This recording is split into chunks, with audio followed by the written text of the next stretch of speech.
At the very moment the crowd falls silent, a gust of sand cuts through the air, and a stranger appears, defying everything those ropes were meant to hold. Nothing will ever be the same. The heat pressed down on Copper Ridge like a judgment, baking the warped wooden planks of the ramshackle buildings and cracking the earth that had forgotten the taste of rain 3 seasons ago. At the edge of the main square, hastily assembled from weathered lumber and coarse rope, a makeshift gallows swayed in the desert wind, waiting for the weight of someone who, in the eyes of all present, had betrayed what little remained of decency. In this corner of Arizona territory, where every drop of water was fought over like gold dust, the woman walking toward that crude structure carried no visible marks of violence on her body, but in her eyes burned a guilt that didn't belong to her. Her hands, bound with knots as tight as the tongues that had condemned her, trembled less than the hunched shoulders of 3 thin children who crouched behind an old ox cart, seeking shelter in the dry wood from a horror they couldn't yet understand. Don't forget to subscribe to our channel and leave your like. Tell us which city you're watching from. Let's keep going. The rumor that brought her here hadn't sprouted overnight. It had been planted by tongues hungry for any excuse to drive out someone who dared cross invisible boundaries. All it took was one night of safe shelter in the home of a man who no longer had family for the entire town to rise in hatred, using words like purity and honor to disguise their hunger for control. Behind the leather tents, dried brittle by the sun, someone watched. A man accustomed to walking in silence, reading tracks in the dust like someone deciphering secrets no one dared speak aloud. He knew what the mouths kept silent. Someone had burned down her adobe roof during a moonless dawn, someone who coveted that small strip of barren land where, even without abundant water, the possibility of new beginnings had flourished. Margaret. Jen stepped forward, her bare feet finding purchase on ground that seemed to reject her weight. The crowd pressed closer, their faces twisted with the particular cruelty that comes from people who need someone else's suffering to forget their own emptiness. She had arrived in Copper Ridge 6 months ago with nothing but 3 children and a determination that had already cost her more than she'd imagined possible. "You brought shame on this town," Sheriff Hawkins called out, his voice carrying the authority of someone who'd never questioned whether that authority was earned or simply taken. "Consorting with savages, abandoning the Christian way. This is what happens to women who forget their place."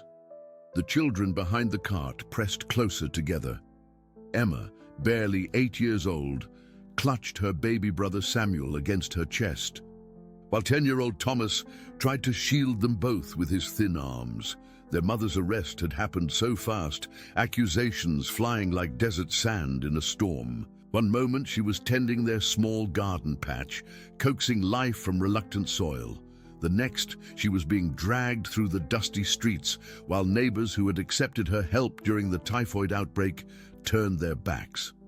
The man, in the shadows, moved his horse closer, staying within the maze of tents and abandoned mining equipment that cluttered the outskirts of town. His name was Daniel Crow Feather, though most whites who bothered to acknowledge him at all simply called him the half-breed. His mother had been Chiricahua Apache, his father a cavalry scout who disappeared when Daniel was barely old enough to remember his face. For 32 years, he'd walked between 2 worlds, belonging fully to neither, accepted by few. But Daniel read the desert like scripture, understood the language of survival that these homesteaders barely grasped. He'd been watching the situation in Copper Ridge for weeks, seen how quickly prosperity could turn to desperation when the water ran low and people needed someone to blame. Margaret Chen had become their scapegoat, not because of anything she'd done, but because she represented everything they feared about losing their grip on this harsh land. The rope settled around Margaret's neck with a sound that seemed to echo across the empty landscape. Behind her, Emma's sob caught in her throat, a sound so soft it might have been wind through sagebrush. The crowd grew restless, eager for the spectacle to reach its conclusion. These were people who'd come west, seeking fortune, and found only hardship, who'd built their town on dreams that had long since turned to dust. "Any last words?" Hawkins asked, though his tone suggested he hoped she'd keep them brief. Margaret lifted her head, looking past the sea of hostile faces to where her children huddled. "I forgive you," she said, her voice carrying clearly across the square. "All of you. And I pray my children will too." The words struck the crowd like a physical blow. This wasn't what they'd expected. They wanted defiance they could rail against, or tears they could dismiss as weakness. Forgiveness was a currency they couldn't trade, couldn't diminish, couldn't steal. The wind seemed to pause, holding its breath along with everyone in the square. Hawkins raised his hand to signal the executioner, but the gesture never completed. Instead, the sound that split the air wasn't the creak of rope or the thud of a falling body, but the sharp whistle of an arrow that appeared suddenly in the wooden beam supporting the gallows. The crowd scattered like startled cattle as a second arrow buried itself in the dirt near Hawkins' boots. Through the dust and confusion, Daniel Crow Feather appeared on horseback, his presence as sudden and commanding as the storm clouds that occasionally graced this desert with the promise of rain. He dismounted before his horse had fully stopped, moving with the fluid grace of someone who'd learned to read danger in every shadow. His hands were steady as he cut through the rope around Margaret's neck, but his eyes never left the crowd that had begun to regroup, their shock giving way to familiar anger. "This woman has done nothing to deserve your judgment," Daniel said, his voice carrying the quiet authority of someone who didn't need to shout to be heard. "Your wells run dry because you don't understand this land, not because of her presence. Stay out of this, breed," Hawkins snarled, his hand moving toward his sidearm. "This is white man's justice." "Then your justice is as barren as your fields," Daniel replied, helping Margaret to her feet. Her legs shook beneath her, but she remained upright, drawing strength from the solid presence of her unexpected savior. The three children had crept closer, no longer hiding behind the cart, but not yet brave enough to run to their mother's side. Daniel saw them, the way Thomas positioned himself protectively in front of his siblings, the way Emma's grip tightened on baby Samuel. These children had learned too young that the world could be cruel without warning, that safety was always temporary. "Get on the horse," Daniel told Margaret quietly, his eyes still scanning the crowd. "Your children, too. We leave now." There was no time for questions, no moment for doubt. Margaret had lived long enough on the frontier to recognize the difference between those who protected and those who destroyed. She gathered her skirts and pulled herself onto Daniel's horse while he lifted the children one by one, settling them securely behind their mother. The crowd pressed closer, emboldened by numbers and the familiar comfort of their prejudices. Rocks and curses flew through the air, but Daniel's horse was already moving, carrying its precious cargo away from the square and toward the open desert where different rules applied, where survival depended on wisdom rather than hatred. As they rode away from Copper Ridge, the gallows stood empty but not forgotten, its shadow stretching across ground that would remember this day long after the last shouts had faded into wind and silence. Behind them, the town settled back into its familiar patterns of blame and bitterness, while ahead lay the vast uncertainty of the desert and the slim possibility of redemption. The horses' hooves struck rhythm against hard-pan earth as they fled, deeper into the desert, leaving behind the dust cloud of their escape and the angry shouts that had already begun to fade into the vast silence of the wasteland. Margaret held her children close, feeling their small bodies tremble against her as the reality of their situation settled over them like the evening shadows that stretched long across the barren landscape. Daniel guided his mount with the easy confidence of someone who'd navigated this terrain since childhood.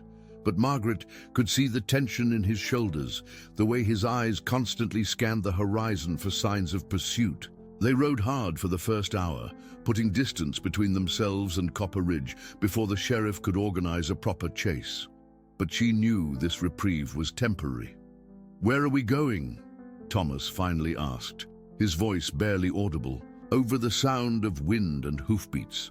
At 10 years old, he'd appointed himself the protector of his younger siblings, a burden no child should carry, but one that circumstances had forced upon him. "Somewhere safe," Daniel replied without turning.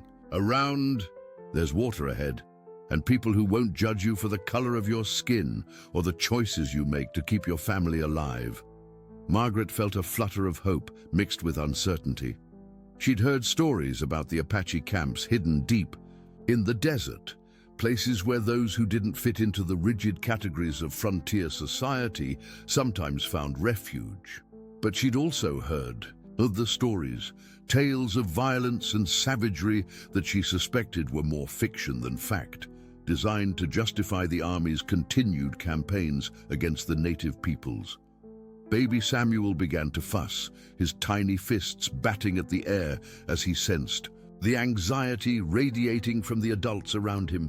Emma shifted him in her arms, humming a soft melody their mother had taught her, a lullaby that spoke of peaceful rivers and green meadows that seemed like fantasy in this harsh landscape. "I know a song too," Daniel said unexpectedly, his voice gentling as he addressed the children. "My mother used to sing it when I was afraid." He began to hum, then quietly sang words in a language Margaret didn't recognize, but that somehow sounded like water over stones, like wind through pine trees that grew in places where rain still fell regularly. The melody was different from Emma's lullaby, but seemed to harmonize with it, two cultures finding common ground in the universal need to comfort frightened children. Samuel's crying subsided, and even Thomas relaxed slightly, his rigid posture softening as he listened to the unexpected music that transformed their desperate flight into something that felt less like running and more like journeying toward hope. They stopped at midday near a cluster of red rocks that provided blessed shade from the relentless sun. Daniel helped them down from the horse, his movements careful and respectful, never presuming to touch more than necessary to ensure their safety. Margaret noticed how he positioned himself between them and the open desert, still watching for signs of pursuit, while giving them space to attend to their immediate needs. "There's water here," he said, pointing to what looked like solid rock. "Hidden spring. The Apache have known about it for generations." He showed Thomas how to find the narrow crack in the stone where cool water seeped through, enough to fill their canteens and water the horse. The boy learned quickly, his natural intelligence sharp despite the trauma of the morning's events. Margaret saw Daniel notice this too, saw the way his expression softened as he watched Thomas carefully follow his instructions. "My father was a scout," Daniel said as they rested in the shade. "He taught me that survival isn't about being strong enough to fight the desert, it's about being smart enough to work with it." "What happened to him?" Emma asked, her natural curiosity beginning to overcome her fear. "He died when I was young," Daniel replied simply. "Fever took him one winter. My mother raised me after that, taught me the old ways, alongside what my father had shown me about your people's customs." Margaret heard the careful neutrality in his voice when he said, "your people," the way he positioned himself as separate from both worlds, even as he navigated between them. She recognized that isolation, had felt it herself as a Chinese woman, trying to build a life in a territory that viewed her as perpetually foreign, regardless of how long she'd lived there or how completely she'd embraced American customs. "Why did you help us?" she asked quietly while the children napped in the shade. Daniel was silent for a long moment, his gaze fixed on the horizon where heat shimmer made the distant mountains dance like spirits. "Because I know what it's like to be blamed for things beyond your control," he finally said, "and because those children deserve better than what that town was teaching them about justice." They traveled for 3 more days, always moving deeper into the desert, following paths that seemed invisible to Margaret, but that Daniel navigated with unwavering certainty. Each night, They camped in places he knew would be hidden from searchers, near water sources that appeared miraculous in landscape that seemed to offer nothing but thorns and heat. The children adapted with the resilience that was both blessing and curse of the young. Thomas learned to read the signs Daniel showed him, to recognize the plants that held water and the rocks that provided the best shelter. Emma discovered that her gentle voice could calm the horse when it grew skittish, and even baby Samuel seemed to sense that this strange journey was leading them towards safety rather than away from it. On the third evening, as they made camp near another hidden spring, Daniel began teaching them words in Apache. Simple things at first: water, fire, safe, family. The children absorbed the new language eagerly, grateful for any distraction from the uncertainty that surrounded them. Margaret found herself studying Daniel as he interacted with her children, noting the patience in his voice, the way he treated each of them as individuals worthy of respect rather than simply burdens to be managed. She'd grown accustomed to the casual dismissal that most frontier men showed toward children, especially those who weren't their own. But Daniel seemed to understand that earning their trust was as important as ensuring their physical safety. "Tomorrow we reach the camp," he told them as they settled around a small fire that evening. "There will be others there, people who found reasons to leave the white settlements behind. Some are Apache, some are Mexican, some are like me, caught between worlds. A few are even Chinese, families who came to work the mines and stayed when the gold ran out." Margaret's heart lifted at this news. The prospect of meeting others who shared her heritage, who understood the particular challenges of building a life in a place that viewed them with suspicion, seemed almost too good to believe. "Will they accept us?" Thomas asked, voicing the question that had been weighing on all their minds. "Acceptance isn't automatic anywhere," Daniel replied honestly. "But they understand what it means to need sanctuary, to have nowhere else to go. That's a kind of kinship that runs deeper than blood or language." That night, Margaret lay awake listening to the desert sounds around them, the distant call of coyotes and the whisper of wind through sage. For the first time since their flight began, she allowed herself to hope that they might actually survive this, that her children might have a chance to grow up somewhere they wouldn't be judged for circumstances beyond their control. Beside her, Emma stirred in her sleep, murmuring words in Apache that Daniel had taught her. The sound made Margaret smile despite everything they'd lost. Her daughter was learning to build bridges between worlds, just as Daniel had done, just as she herself was beginning to do. Tomorrow would bring new challenges, new uncertainties, but tonight they were alive and free and surrounded by the vast protection of the desert that had seemed so hostile, but was slowly revealing its hidden kindnesses to those who approached it with respect rather than conquest. The camp appeared, gradually, like a mirage resolving into reality as they crested a low ridge dotted with mesquite and palo verde. What Margaret had expected to be a collection of traditional Apache wiki-ups was instead a careful blend of structures that spoke to the diverse community Daniel had described. Adobe houses stood alongside traditional brush shelters, while canvas tents provided temporary homes for newer arrivals, still deciding whether to stay or move on. Smoke rose from cooking fires scattered throughout the settlement, and the sound of children's laughter carried on the morning breeze, a sound so normal and precious that Margaret felt tears spring to her eyes. After days of running, of constant vigilance and fear, the simple evidence of peaceful domestic life seemed almost miraculous. "Welcome to Haven Creek," Daniel said, though Margaret could see no creek anywhere in the rocky terrain. "The water runs underground here, surfaces in springs scattered throughout the canyon. It's why this place has been sanctuary for a long time, long before any of us arrived." They rode slowly into the settlement, drawing curious but not hostile attention from the residents. Margaret saw the mix of faces Daniel had promised: Apache women tending gardens of desert plants she didn't recognize. Mexican families working, clay into pottery, and yes, even a few Chinese men repairing tools near what looked like a small forge. The diversity was remarkable for a settlement this remote, a testament to the desperate need for acceptance that had driven them all to this hidden refuge. An elderly Apache woman approached them, her movements deliberate but graceful despite her obvious age. Her hair was white as cloud, braided with silver ornaments that caught the light, and her dark eyes held the kind of wisdom that came from surviving countless hardships with dignity intact. "Daniel Crow Feather," she said, her English accented but clear. "You bring gifts to our people." "I bring friends who need shelter, Grandmother Ayana," Daniel replied, dismounting and offering the traditional gesture of respect Margaret had seen him make when they encountered other travelers. Margaret Chen and her children. They've been driven from their home by fear and ignorance. Ayana studied Margaret and the children with eyes that seemed to see straight through to their souls.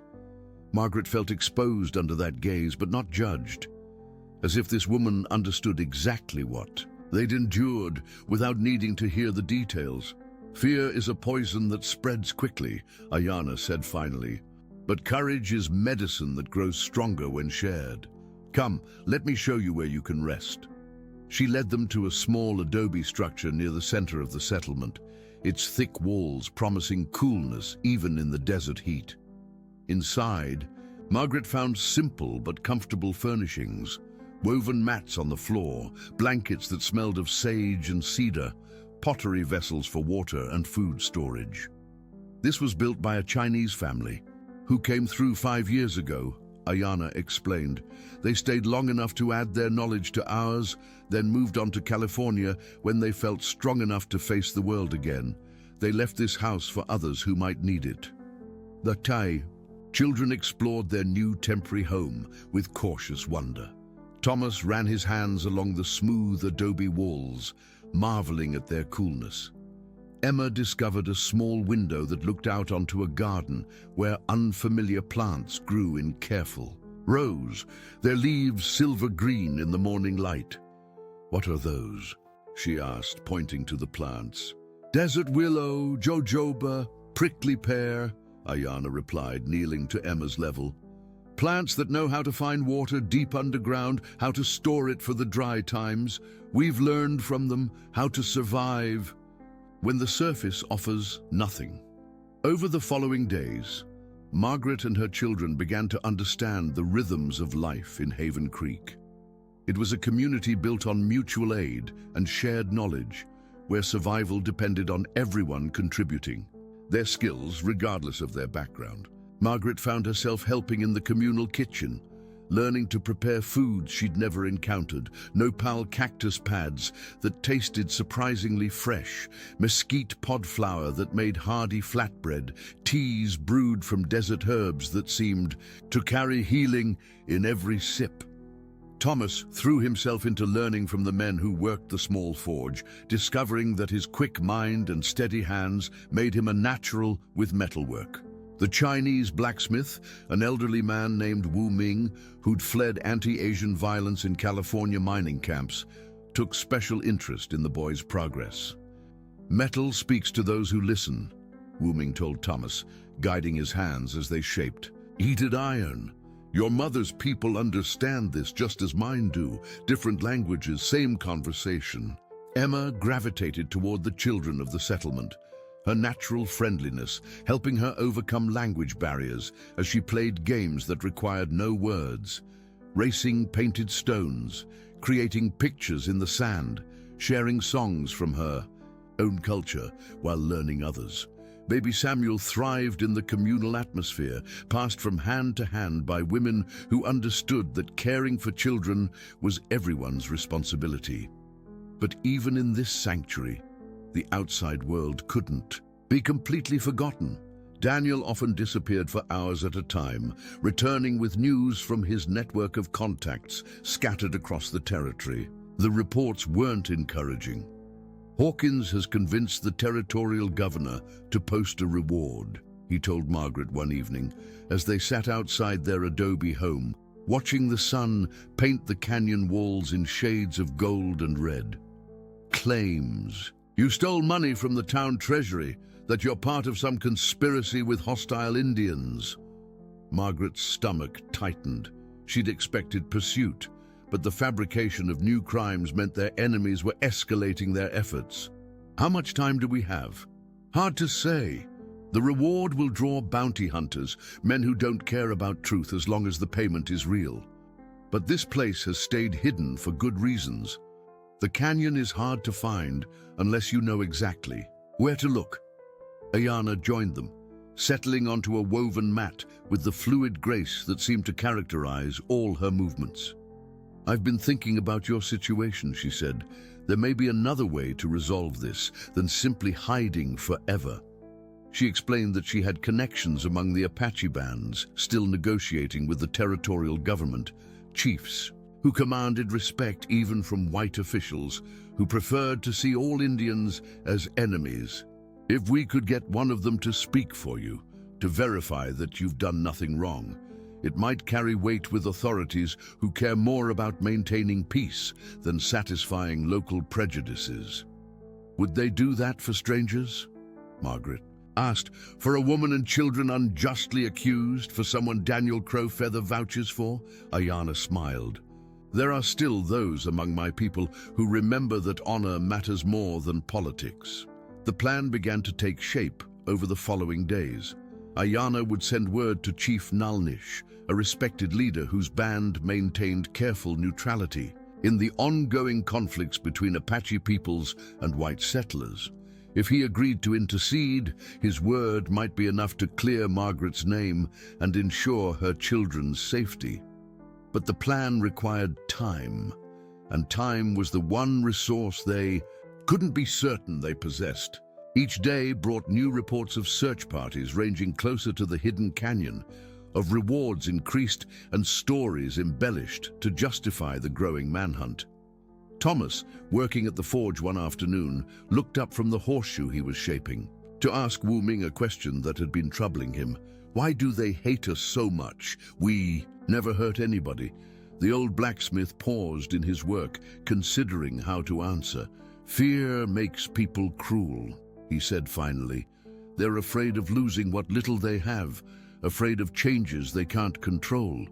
It's easier to blame strangers than to face their own failures.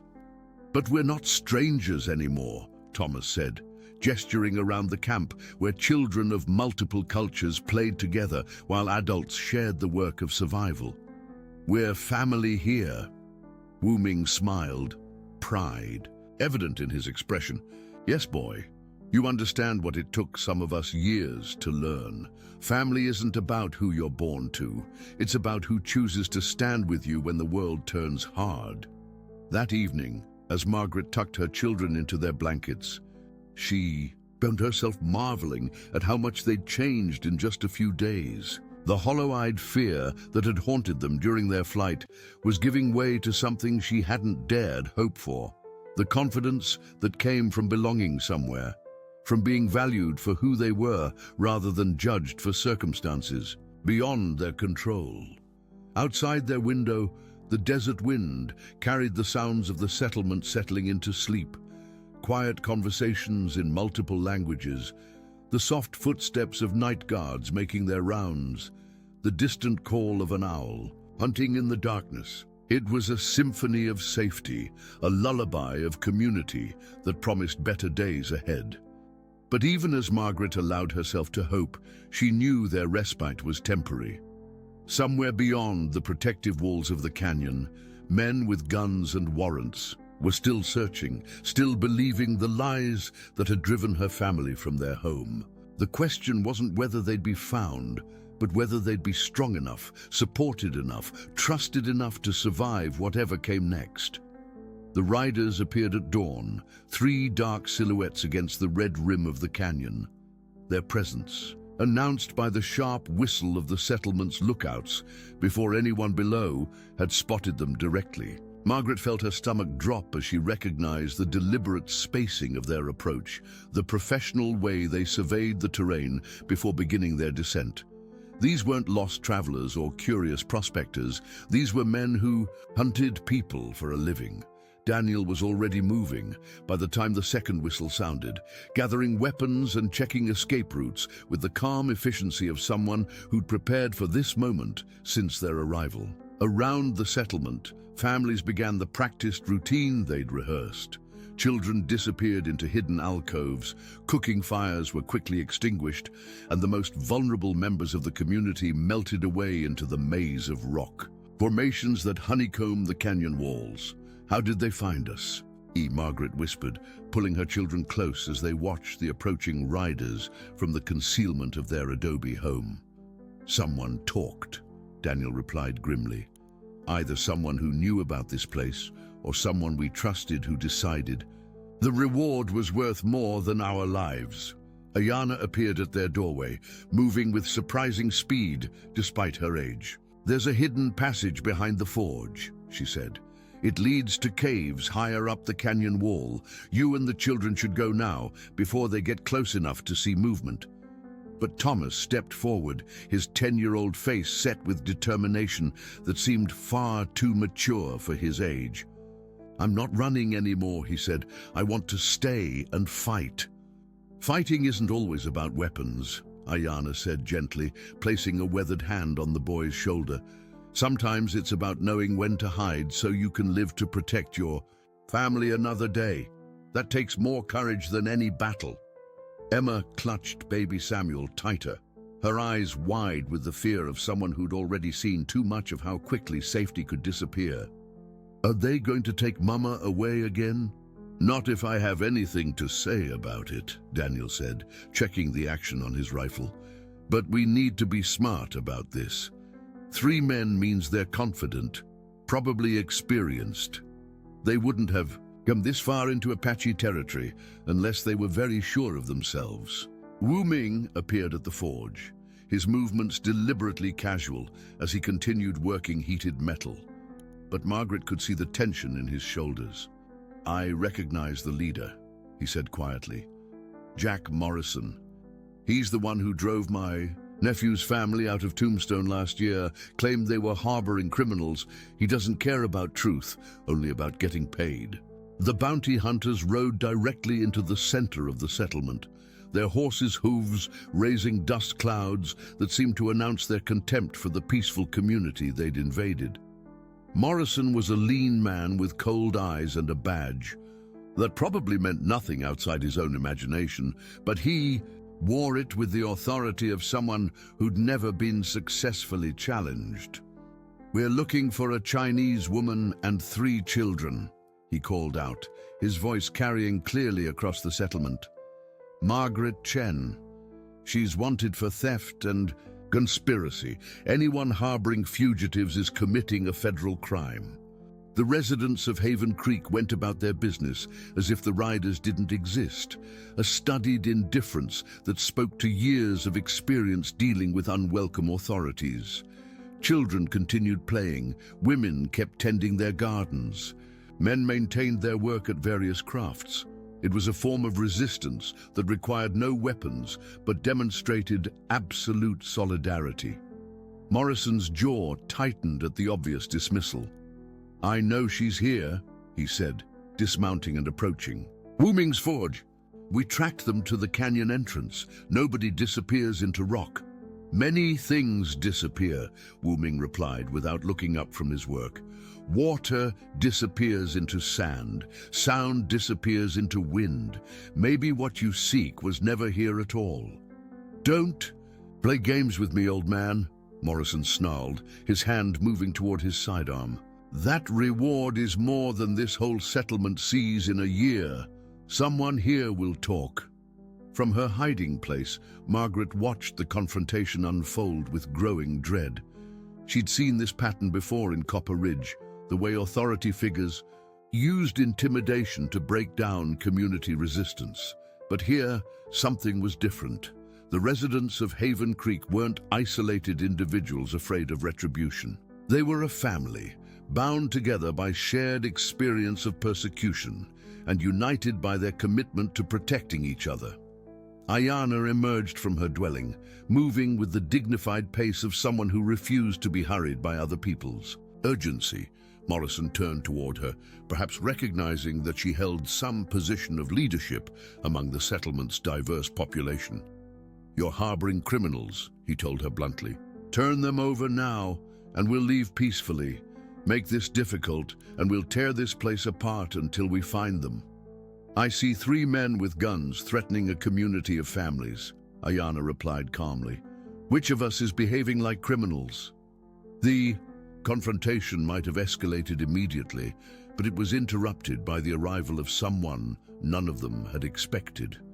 Chief Nalnish appeared on the canyon rim with a party of 6 Apache warriors, their presence as sudden and dramatic as sunrise after a long night.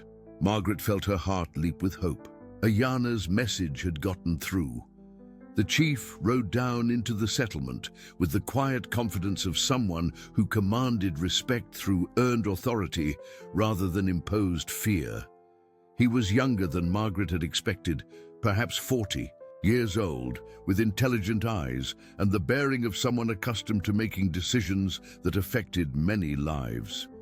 "Jack Morrison," he said, his English precise and unaccented. "You're a long way from your usual hunting grounds." Morrison's confidence wavered slightly. He knew, as did anyone who operated in Arizona territory, that provoking an Apache chief could lead to consequences far beyond the scope of a simple bounty collection. "This is territorial business, Chief. Federal warrants. I got every right to be here." "You have the right to pursue criminals," Nalnish agreed. "But this woman and her children are under my protection. They've committed no crimes except surviving in a place that doesn't welcome their kind." "You can't just declare someone innocent," Morrison protested. "There are procedures, laws." "Yes," Nalnish said, "there are laws, including laws about falsifying evidence to collect rewards, about terrorizing children, about invading sovereign Apache land without permission. Which laws would you like to discuss first?" The standoff stretched taut as wire, 3 armed bounty hunters facing an Apache war party, while the residents of Haven Creek watched from doorways and windows. Margaret held her breath, aware that everything her family's future depended on was being decided by people who barely knew her, who had no obligation to risk their own safety for strangers. Thomas tugged at her sleeve. "Mama," he whispered, "maybe I should go out there. Tell them I'm not afraid anymore." The simple courage in her son's voice nearly broke Margaret's heart. In the space of a few weeks, he'd gone from being a child to someone willing to face adult dangers to protect his family. But Ayana was right. Sometimes courage meant knowing when to stay hidden, when to let others carry the burden of protection. "The Chinese woman and her children are members of this community now," Nalnish continued, his voice carrying the authority of someone who'd negotiated with territorial governors and army generals. "Any attempt to remove them will be considered an act of war against my people." Morrison looked around the settlement, calculating odds and potential consequences. 3 men against 6 Apache warriors was bad enough, but if this turned into a broader conflict, the territorial government would need someone to blame, and bounty hunters were more expendable than peace treaties. "This isn't over," he said finally, remounting his horse. "That reward stands. Someone will collect it eventually." "Perhaps," Nalnish replied, "but not today, and not here." As the bounty hunters rode away, Margaret felt a complex mixture of relief and dread. They'd won this confrontation, but Morrison's parting words carried the weight of prophecy. The reward would attract others, perhaps more dangerous than these 3. The sanctuary of Haven Creek had been compromised, and with it, any hope of simply disappearing into anonymity. That evening, as the settlement gradually returned to normal activity, Chief Nalnish met with Margaret and her children. His presence was both reassuring and intimidating. The physical embodiment of protection, but also a reminder of how dependent they'd become on others' goodwill. "I've spoken with territorial authorities," he told them. "The charges against you are clearly fabricated, but proving that will take time. Meanwhile, you're not safe here. Morrison was right about one thing. Someone will eventually collect that reward, and next time they might not be willing to negotiate."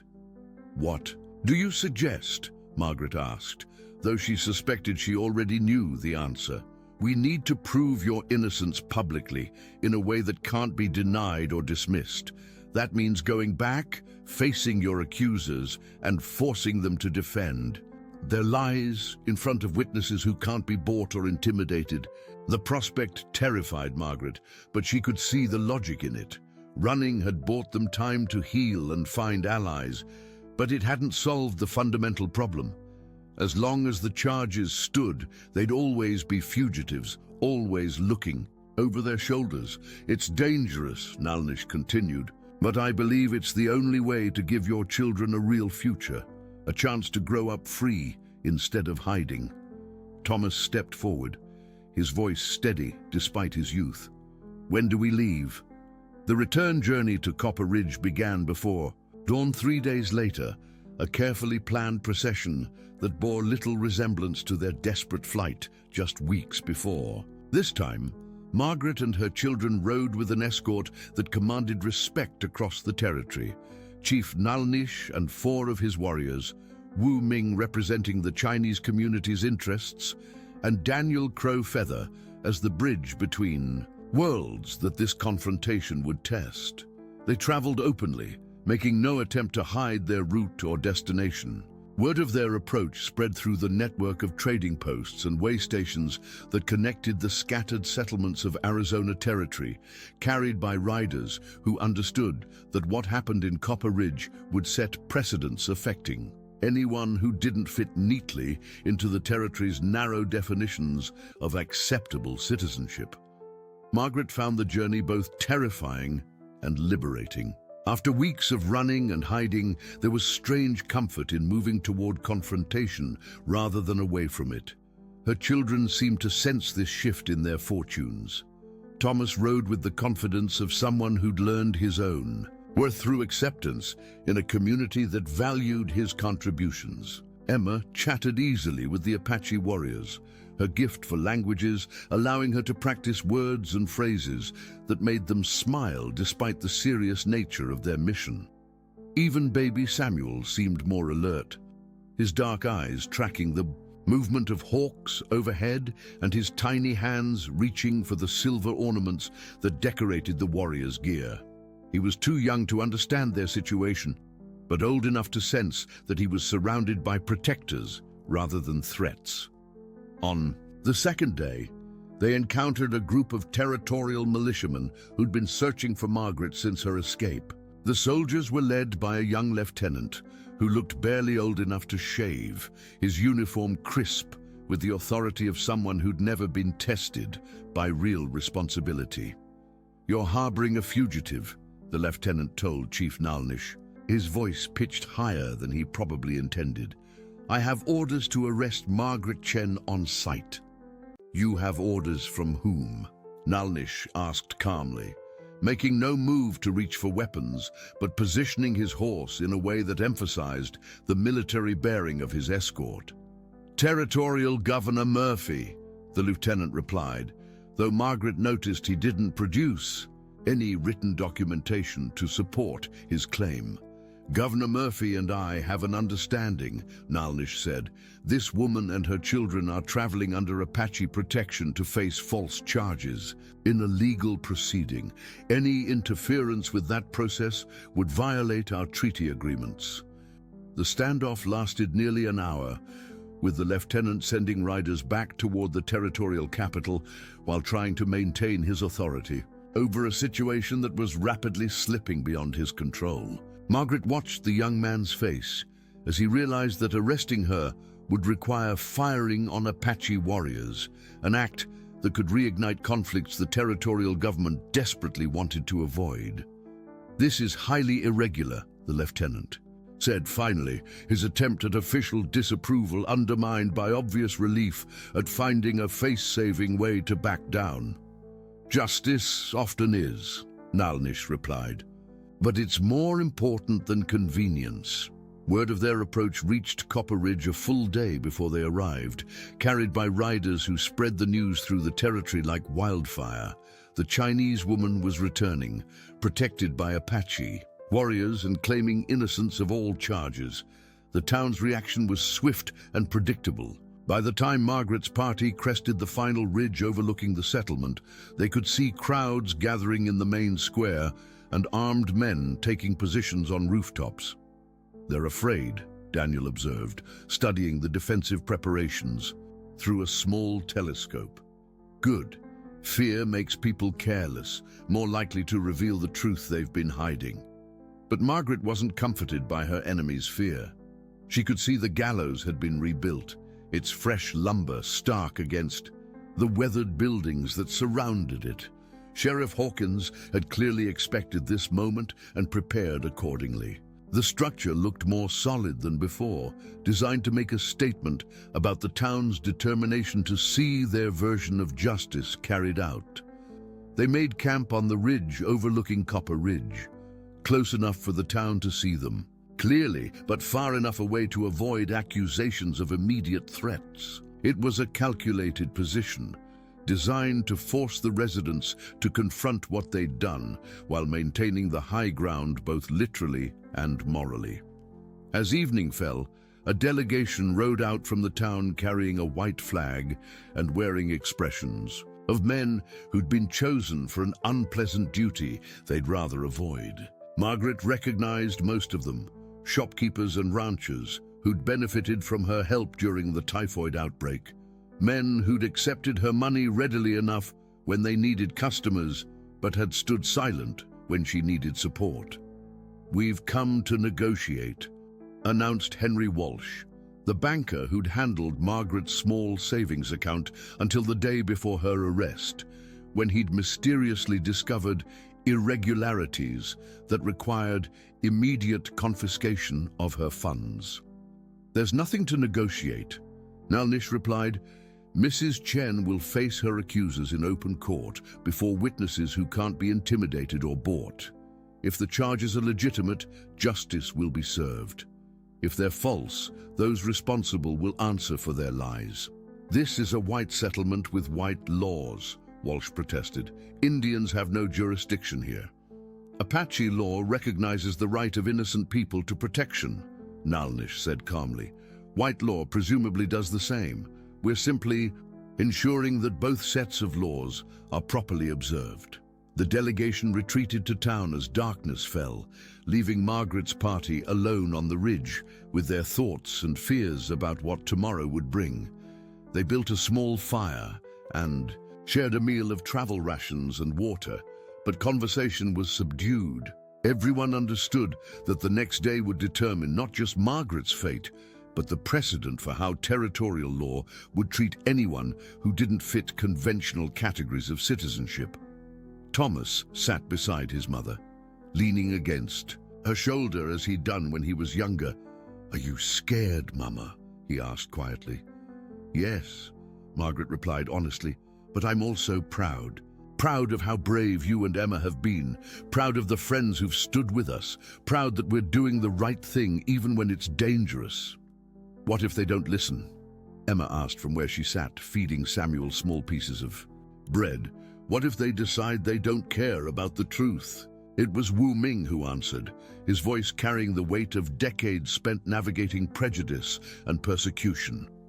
"Then we'll know who they really are," he said. "Sometimes the most important thing isn't winning, it's making sure the truth gets spoken, even if people aren't ready to hear it." Late that night, Margaret found herself unable to sleep despite her exhaustion. She walked to the edge of their camp, looking down at the lights of Copper Ridge scattered below like fallen stars. Somewhere down there, Sheriff Hawkins was probably planning his strategy for tomorrow's confrontation. Somewhere else, families were trying to justify their participation in what they must know was an injustice. Daniel joined her at the overlook, his presence as quiet and reassuring as it had been since the day he'd cut the rope from her neck. "Having second thoughts?" he asked.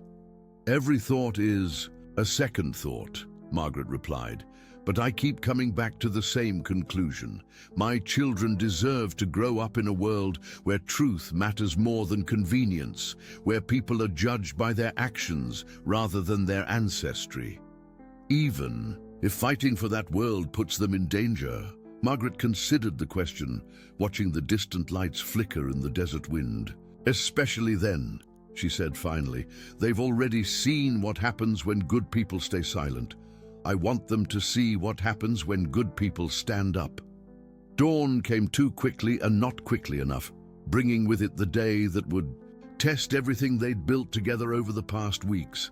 As Margaret helped her children prepare for what lay ahead, she found herself marveling at how much they'd changed. Thomas checked his knife with the careful attention Wu Ming had taught him.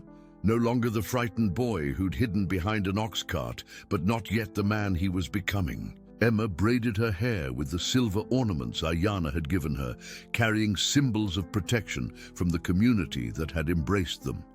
Baby Samuel, oblivious to the tension around him, smiled and babbled as Margaret changed his clothes. His joy a reminder that innocence deserved protection, even when the world seemed determined to destroy it. "Whatever happens today," Margaret told her children as they prepared to ride down into Copper Ridge, "remember that we're not alone. We carry the love of everyone who's helped us, everyone who's shown us that family isn't just about blood. That makes us stronger than any lie they can tell." The ride down from the ridge felt like descending into destiny, each hoofbeat bringing them closer to a confrontation that would determine whether justice was something that could be bought and sold, or whether it remained available to anyone brave enough to demand it.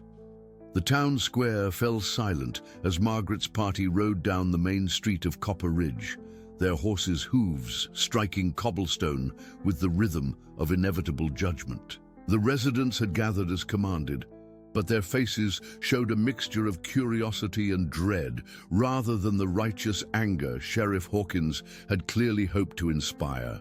Children peered from behind their parents' legs, perhaps recognizing the Chinese woman who'd helped tend them during the typhoid outbreak, while adults avoided eye contact with the Apache warriors, whose presence transformed this from a simple execution into something far more complex. Sheriff Hawkins stood beside the rebuilt gallows, his badge catching the morning sunlight like a challenge. Behind him, Henry Walsh and several other town leaders tried to project authority they obviously didn't feel. The banker's hands shook slightly as he unfolded a document he claimed contained the official charges, though Margaret noticed he kept his distance from Chief Nalnish, whose very presence seemed to drain the legitimacy from their carefully constructed lies. "Margaret Chen," Hawkins called out, his voice carrying the practiced authority of someone who'd grown accustomed to being obeyed without question. "You stand accused of theft from the town treasury, conspiracy with hostile Indians, and corruption of moral standards. How do you answer these charges?" Margaret dismounted slowly, feeling the weight of hundreds of eyes upon her. Her children stayed mounted, flanked by Daniel and Wu Ming, but she could sense their tension, their readiness to flee or fight, depending on how this confrontation unfolded. Thomas sat straighter in his saddle, his young face set with determination that reminded her how much he'd grown during their time in exile. "I answer that you're a liar," Margaret said clearly, her voice carrying across the square without strain, "and that everyone here knows it." A murmur ran through the crowd, shock at her directness, mixing with recognition of its truth. These people had lived alongside her for months, had accepted her help when they needed it, had seen her character demonstrated through countless small acts of service and kindness. Whatever sins they were willing to pretend she'd committed, they knew in their hearts that she was no thief or conspirator. "The evidence speaks for itself," Walsh interjected, waving his document as if its very existence proved their case. "Money missing from the treasury the day after she was given access to the building, secret meetings with known Indian agitators, behavior unbecoming to a Christian woman. "What money?" asked a voice from the crowd. Margaret recognized Mrs. Patterson, the school teacher whose children she'd nursed through fever. "Show us this missing money. Show us. These records you claim were stolen." Walsh's confidence wavered. "The documents were destroyed in the fire." "What fire?" Mrs. Patterson pressed. "There's been no fire in the Treasury building." The lie hung in the air like smoke, impossible to ignore or explain away. Margaret saw several townspeople exchanging glances, beginning to understand that they'd been manipulated into complicity with something far worse than they'd realized. Chief Nalnish dismounted and walked to the center of the square, moving with the dignity of someone who commanded respect rather than demanded it. "I've investigated these charges thoroughly," he announced. "The missing money was taken by someone with keys to the Treasury, someone who knew which documents to destroy, to cover his tracks, someone who needed a scapegoat to blame for his crimes." All eyes turned toward Sheriff Hawkins, whose face had gone pale beneath his weathered tan. Margaret saw the moment when he realized his careful plan was collapsing, when the web of lies he'd constructed began to unravel in front of witnesses who could no longer claim ignorance. "You can't prove anything," Hawkins said, but his voice lacked conviction.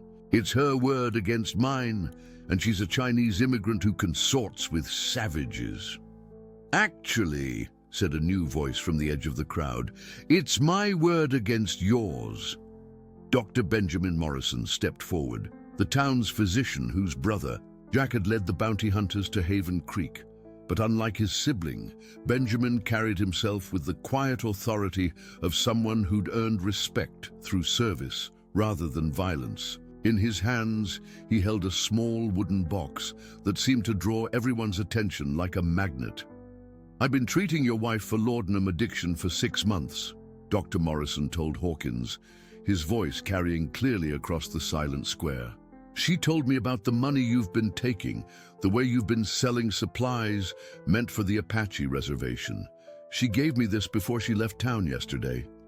He opened the box to reveal a collection of documents, receipts, and what appeared to be a confession written in a woman's careful handwriting. Margaret felt her heart leap as she realized what was happening. The evidence that would clear her name hadn't come from Apache investigations or territorial authorities, but from the conscience of someone who'd finally found the courage to tell the truth. Mary Hawkins couldn't live with the guilt anymore, Dr. Morrison continued. She knew that hanging an innocent woman to cover her husband's crimes would damn her soul beyond redemption. So she documented everything, every theft, every lie, every manipulation. She's on her way to California now, but she left this to make sure justice was served. The crowd erupted in angry voices as the full scope of Hawkins's deception became clear. These people had been ready to execute a woman and orphan her children to protect a man who'd been stealing from them for years. The shame and rage in their faces spoke to the power of truth finally revealed, of lies that could no longer hide behind authority and prejudice. Hawkins looked around desperately, perhaps hoping to find allies among the men who'd supported his version of events, but found only accusation and disgust. Even Walsh had stepped away from him, the banker's face reflecting the calculation of someone choosing the winning side after years of backing the wrong one. "This doesn't change anything," Hawkins said desperately. "She still doesn't belong here. She's still a threat to our way of life." "Our way of life?" Mrs. Patterson stepped forward, her teacher's voice cutting through the chaos with classroom authority. "Our way of life includes helping our neighbors when they're sick, accepting help when we need it, and protecting the innocent from those who would harm them. Margaret Chen has embodied those values better than any of us." Other voices joined. Hers, residents who'd found their courage in the safety of numbers and the clarity of revealed truth. They spoke of Margaret's kindness during the typhoid outbreak, her generosity to families struggling with poverty, her children's good behavior and quick learning. The portrait that emerged was of someone who'd been everything a community could ask for in a neighbor, until fear and greed had transformed her virtues into crimes. Thomas dismounted and walked to his mother's side, his 10-year-old frame seeming to grow taller with each step. "She's the best person I know," he said, his young voice carrying clearly across the square. "And if you can't see that, it's because you don't want to." Emma followed her brother, baby Samuel balanced on her hip, her presence a reminder of the innocence that had nearly been destroyed by adult failures. "We forgive you," she said simply, "but we won't forget." The simple dignity of children speaking truth to power seemed to break something in the crowd's resistance. Margaret saw tears on faces that had been hard with judgment just moments before, recognition dawning that they'd been willing participants in something that would have haunted them forever. "Chief," Nalnish gestured toward the gallows that had dominated the square like a monument to false justice. "Tear it down," he said. "Build something useful in its place. A school, perhaps, where children can learn that truth is more important than convenience." As the townspeople began dismantling the structure that had nearly claimed Margaret's life, she gathered her children close, feeling the weight of weeks of fear and uncertainty finally lifting from her shoulders. They were free, not just from false charges, but from the larger burden of being unwanted in a place they'd tried to call home. Daniel approached them, his quiet presence as reassuring as it had been from the first day he'd saved her life. "Where will you go now?" he asked. Margaret looked around the square at the people who were beginning the hard work of rebuilding trust they'd nearly destroyed, at the evidence of how quickly fear could corrupt justice, at her children who'd learned lessons about courage and forgiveness that would serve them for the rest of their lives. "Home," she said simply. "We're going home." "Back to Haven Creek?" Emma asked hopefully. "Wherever we can build something worth protecting," Margaret replied. "Wherever we can help create a community that chooses love over fear." As they prepared to leave Copper Ridge for the last time, Margaret felt a peace she hadn't known in months. Her children were safe, her name was cleared, and she'd learned that even in the darkest circumstances, there were always people willing to stand for truth and justice. The desert that had seemed so harsh and unforgiving had revealed its hidden springs of compassion, its communities of outcasts who'd become family. Behind them, the sound of hammers marked the destruction of a monument to injustice and the beginning of something better. Ahead lay the promise of a future where her children could grow up knowing that truth eventually prevails, that courage is contagious, and that the love of community can overcome any hardship. The story of their redemption would spread across the territory, carried by traders and travelers, inspiring others who faced persecution to stand firm in their dignity and hope. It would become a legend whispered around campfires and shared in letters sent back east, proof that the American promise of justice and equality wasn't just empty words, but something worth fighting for, something worth believing in. And so, like the desert springs that sustain life in the harshest conditions, the truth had finally emerged to nourish hope where despair had once flourished. If this story has moved you, if it's reminded you of the power we all have to stand up for what's right, consider subscribing to our channel for more tales of courage and redemption. Leave a like if you believe in the triumph of truth over lies, and share your thoughts in the comments about the communities that have shaped your own journey toward understanding and acceptance.